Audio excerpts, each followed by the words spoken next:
Hello மக்களே, இன்றைக்கான மகாநதியில் வந்துட்டு முக்கியமாக ஒரு விஷயத்தை பற்றி பேசணும். என்ன அப்படின்னா, காவேரி இது விஜயோட பாட்டி வந்து சூப்பராக வந்து பேசுனாங்க, செம்மையாக பேசுனாங்க அப்படிங்குதான்.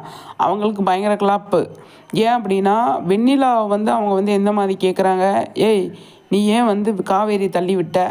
காவேரி யார் தெரியுமா? விஜயோட பொண்டாட்டி அப்படின்னு சொல்லி காவேரி பாட்டி வந்து கேட்குறாங்க.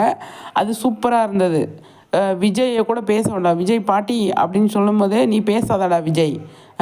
காவேரி எப்படி வெண்ணிலா தள்ளி விடலாம்? வெண்ணிலாவை கூட்டிகிட்டு வந்ததே காவேரி தான், அவளை போய் தள்ளி விடலாமா அப்படின்னு சொல்லி பயங்கரமாக டென்ஷன் ஆகிறாங்க பாட்டி. அது எனக்கு ரொம்ப பிடிச்சிருந்தது. அதுக்கப்புறமா வந்து தாத்தாவும் பேசுகிறாரு, என்னப்பா விஜய், நான் அதுக்கு தான் முன்னாடி இருந்து நான் சொல்லிக்கிட்டு இருக்கேன், நீ வந்து கேட்காம இந்த மாதிரி பண்ணிட்ட அப்படின்னு சொல்லி வந்து தாத்தாவும் வந்து சொல்கிறாரு. கரெக்டு தான் தாத்தா, என்ன பண்ணுறது அப்படின்னு சொல்லிட்டு அந்த இடத்துல விஜயால் பேச முடியல, சைலண்ட்டாக இருந்துடுறாரு. காவேரி அப்படியே அழுதுகிட்டு ரூமுக்குள்ளே போயிடுறாங்க.